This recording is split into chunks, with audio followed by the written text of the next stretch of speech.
Hi, I'm Old Norse specialist Dr. Jackson Crawford. Is Ragnarok cyclical? Is there a cycle of deaths and rebirths of the nine worlds in Norse myth? The notion that there is has become almost an article of faith among many people who are interested in Norse mythology, but this is not based on very much at all in the surviving texts, the Poetic Edda and Prose Edda. In the Poetic Edda, the poem that most directly discusses Ragnarok is Völuspá, and I've discussed in another video what the signs and events of Ragnarok are. And after the world is destroyed, in the description, according to Völuspá, and then the other poem in the Poetic Edda that's important to understanding the myth of Ragnarok is Vafthrudnismal. According to both these poems, after the world is destroyed, some gods will come back. Now, these are innocent gods who either were killed as innocents or who don't participate very much in the mythical world before Ragnarok. So in the first category, you have like Balder, who's killed as an innocent by his brother Halder, who is truly innocent of the death of Balder.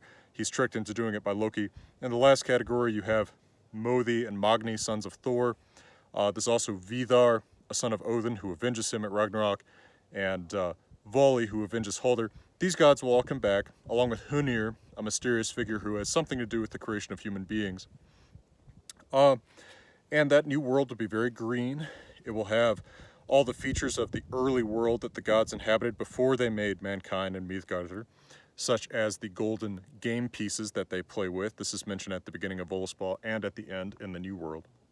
And the gods will live in a place called Gimle. This is a wonderful, beautiful hall that will be a gorgeous home for them in this future world. Human beings, according to the poem Vafthrudnismal, will also survive in the form of Líf and Lífthrasir. This is life and pulsing with life. And they will survive in some place called Hodmeimir's Forest, which is not identified with any other place in the mythology. But the haunting last stanza of the poem Völuspá, at least as it's preserved in its most seemingly authentic form in the manuscript, the Codex Regius, says, Þar kemur in dimmi dreki flugandi, naður frón, neðan frá Nýðafjöllum. Berseri fjöðrum, Nýðhókur nói, nú mun hon sökkvask. That's as best I can remember it off the top of my head. I might have forgotten a line. But essentially, there comes the dark dragon flying down from the dark mountains, or hate mountains, the Nýðafjöll. It bears in its feathers corpses. This is Nidhogr, and now she must sink. And she is the witch who's speaking the poem Völuspá. She often refers to herself in the third person in Old Norse in that poem.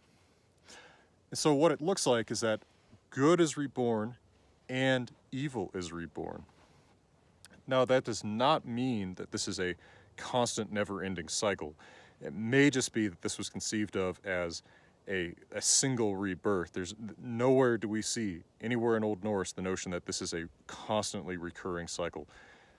But it is a reminder that no matter how much good we may have to look forward to after Ragnarok, there is also evil that we must look forward to, that good won't die, but neither will bad.